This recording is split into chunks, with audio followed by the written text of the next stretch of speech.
રાજ્યમાં નશાબંધીનો કાયદો માત્ર કાગળ પર છે। રાજ્યમાં નશાકારક વસ્તુઓ પર પ્રતિબંધ હોવા છતાં તેનું બેફામ વેચાણ થતું હોય છે, પરંતુ આપણા ગૃહમંત્રી હર્ષ સંઘવી મોટી કાફોદારી કરે છે કે ગુજરાતમાં પોલીસ નશાખોરો અને નશાનો વેપલો ચલાવતા લોકો સામે કડક કાર્યવાહી કરી રહી છે, પરંતુ અહીં તો ખુદ ભાજપના ધારાસભ્ય જ નશાબંધીના કાયદાના લીરેલીરા ઉડાવી રહ્યા છે।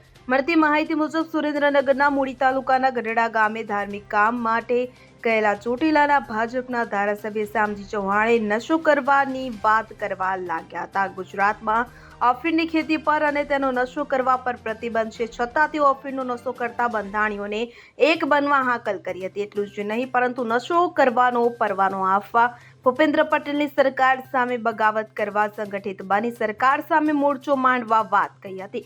તેમણે કહ્યું કે 500 બંધાણી ભેગા થઈને કહો કે સુરેન્દ્રનગર જિલ્લામાં અફીણનો નશો કરવાનો પરવાનો આપો, નહીંતર અમે એક પણ ધારાસભ્યને જીતાડીશું નહીં તો સરકાર અફીણ માટે લાયસન્સની વ્યવસ્થા કરી આપે।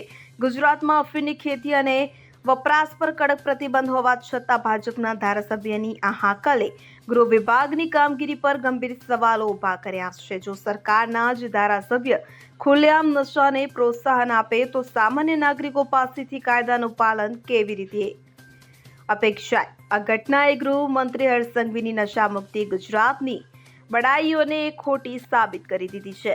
Bureau report CN24 news. હવે જુઓ દેશ દુનિયાની તમામ ખબરો તમારી આંગળીના ટેરવે। ઉઠાવો મોબાઈલ અને Google Play Store પરથી ડાઉનલોડ કરો અમારી CN24 ન્યૂઝ મોબાઈલ એપ।